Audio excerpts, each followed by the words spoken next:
brought you by Independence। आज independence special खाना बनेगा घर पे, क्योंकि इसके है कण-कण में स्वाद, कण-कण में भारत। आपसे कोई परहेज नहीं, लेकिन मुझे शक है कि कांग्रेस के लोग समय के साथ आपके साथ बेईमानी करेंगे। भूपेंद्र सिंह हुड्डा बेईमान था, वो नहीं चाहता था कि हरियाणा से भारतीय जनता पार्टी कमजोर होकर के सत्ता से बाहर हो जाए।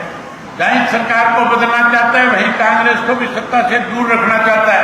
गैर कांग्रेस और गैर भाजपा का एक तीसरा मोर्चा बनाने की बात फतेहाबाद में चौधरी देवीलाल जी के जन्म दिवस पे कही थी।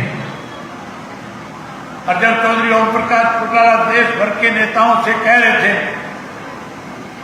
कि आज देश में जरूरत है तीसरे मोर्चे की, आज देश का हर नागरिक जहां कांग्रेस से दुखी होकर के भाजपा को सत्ता में लाया था, अब भाजपा से भी परेशान है, बदलना चाहता है।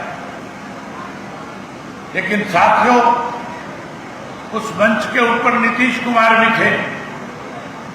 उन्होंने चौटाला साहब से आग्रह किया और कहा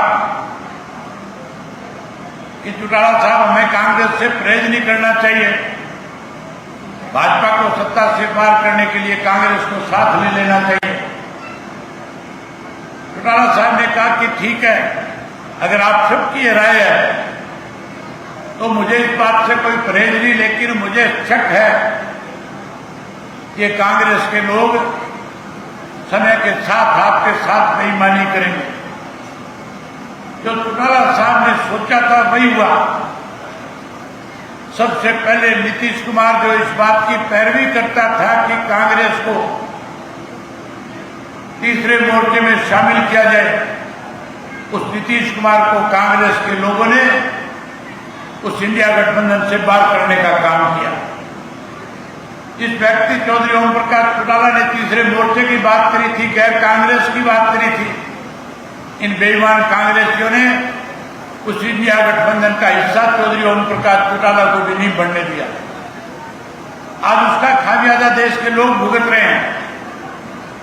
अगर इंडिया गठबंधन में हम शामिल होते तो हरियाणा की 10 सीटें जो है इंडिया गठबंधन जीतने का काम करता। भूपेंद्र सिंह हुड्डा बेईमान था, वो नहीं चाहता था कि हरियाणा से भारतीय जनता पार्टी कमजोर होकर के सत्ता से बाहर हो जाए। इसलिए जहां आपको शामिल नहीं कराया गया, वहीं बिहार के अंदर अगर नीतीश कुमार को रख लिया होता साथ में, तो फिर आज बिहार की सारी सीटें इंडिया गठबंधन जीत करके देश में अपनी सत्ता हासिल करता, भाजपा सत्ता से बाहर हो जाता। कांग्रेस ने अपना राज स्थापित करने के लिए, अपनी ताकत बढ़ाने के लिए देश के लोगों को फिर से ऐसी सरकार के हाथों में सौंप दिया जो लगातार लोगों को परेशान करने का काम कर रही है। वहीं हरियाणा प्रदेश में 10 वर्ष में भाजपा की सरकार बनने के बाद अनेक दिक्कतें लोगों के सामने आई है। भ्रष्टाचार बढ़ा है, कानून व्यवस्था खत्म होगी, पढ़े लिखे नौजवान बच्चों के पास रोजगार नहीं है, नौकरी नहीं है, स्कूलों में मास्टर नहीं है, अस्पतालों में डॉक्टर नहीं है, साथियों नहरों में पानी नहीं है, बिजली नहीं है, नशा बढ़ गया, अपराध बढ़ गया। आज हर व्यक्ति इस सरकार को बदलना चाहता है। जहां इस सरकार को बदलना चाहता है, वहीं कांग्रेस को भी सत्ता से दूर रखना चाहता है। मैंने पूरे हरियाणा प्रदेश के 2000 से ज्यादा गांव का भ्रमण करके बहुत नजदीक से लोगों की दिक्कत और कठिनाई को समझने का काम किया। आज हर व्यक्ति परेशान है। जब परिवर्तन यात्रा लेकर के मैं हरियाणा में निकला था, उस वक्त साथियों, बुजुर्गों के साथ बैठ करके जब बात करी तो बुजुर्गों ने खुल करके कहा कि भाजपा की सरकार बनने के बाद 1,80,000 रुपए का कैप लगा करके हमारी पेंशन काटने का काम किया है। पढ़े लिखे नौजवानों से मिला, उन्होंने कहा कि सरकारी नौकरी नहीं है, रोजगार नहीं है, इसलिए मजबूर होकर के जमीन बेच करके विदेशों में जाने के लिए मजबूर होना पड़ता है। माताओं और बहनों से मिला, पूछा क्या हाल है, कहने लगी पीने का पानी नहीं है, हमारे बच्चे स्कूलों में कैसे पढ़े, मास्टर नहीं है, गांव के अंदर अगर डिस्पेंसरी है, हॉस्पिटल है, डॉक्टर नहीं है, दवाइयां नहीं है। और आगे से यह भी कहा कि हमारे साथ धोखा किया गया, गैस का सिलेंडर मुफ्त देने की बात कही, महंगा कर दिया। हर व्यक्ति दुखी था, परेशान था। हर कोई कहता था हम दोबारा से चौधरी देवीलाल की नीतियों की सरकार बनाना चाहते हैं। साथियों, समय आ गया चौधरी देवीलाल जी की नीतियों को और साहब काशीराम के संघर्ष को आगे बढ़ाने का।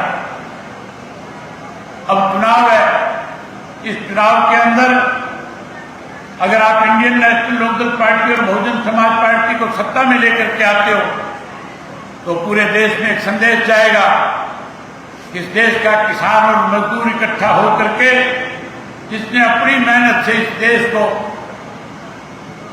बड़ा निर्माता बनाने का काम किया, जिसने दिन रात मेहनत करके जहां बड़े बड़े कारखाने स्थापित करा दिए, हवाई अड्डे बना दिए, रेलवे स्टेशन खड़े कर दिए, जिन मजदूरों ने, किसानों ने मिलकर के इस देश को अनाज में आत्मनिर्भर बना दिया, अब उस देश का मतदाता जो है, उस देश का किसान और मजदूर इस बात के लिए भी जागृत हो चुका है कि जब देश का निर्माण हम कर सकते हैं तो फिर देश के अंदर सत्ता पे काबिज होकर के राज क्यों नहीं कर सकते। अब राज बनाने का समय, अगर हरियाणा में इसकी शुरुआत करोगे तो पूरे देश में संदेश जाएगा और पूरे देश में आगे आने वाले लोकसभा के चुनाव में बदलाव होगा। बहन मायावती इस देश की प्रधानमंत्री बनकर के इस देश को आगे ले जाने का काम करें।